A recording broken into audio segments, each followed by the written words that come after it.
میں ہمیشہ اپنی جب سے گورنمنٹ آئی ہے سوچتا ہوں کہ کیا میں چیزیں کرتا جو مجھے کرنی چاہیے تھی شروع میں آ کے.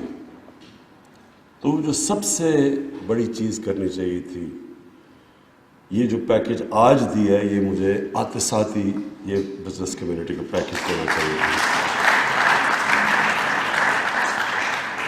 کوئی بھی ملک ترقی نہیں کر سکتا، آگے نہیں بڑھ سکتا سبزیاں اور گندم بیچ کے.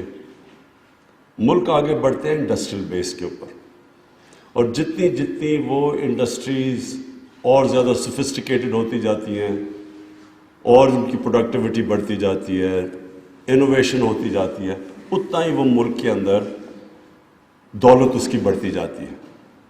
تو کبھی بھی ایک ملک مینوفیکچرنگ بیس کے بغیر اور انڈسٹری کے بغیر عظیم ملک نہیں بن سکتا.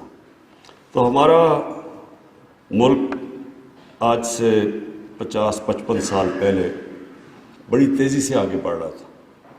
ہماری انڈسٹریل پروڈکشن آگے بڑھ رہی تھی، ہمارا ڈائریکشن ٹھیک تھا.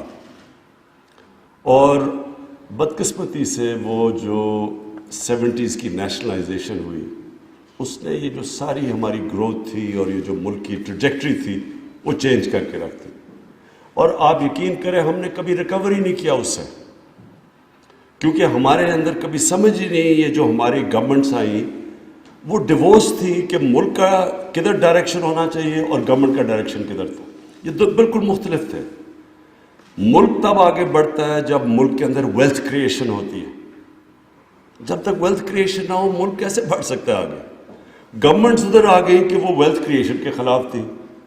اچھا جی یہ نفع زیادہ بنا رہا ہے تو ان کو ذرا ہم سیدھا کرتے ہیں. پروفٹ میکنگ کے خلاف جب ایک گورنمنٹ کی پالیسیز بن جاتی ہیں اور ایک انڈسٹری کو پروفٹ نہیں بنانے دیتی، تو وہ انڈسٹری تو کبھی بڑھ ہی نہیں سکتی، نہ وہاں انویسٹمنٹ آ سکتی ہے.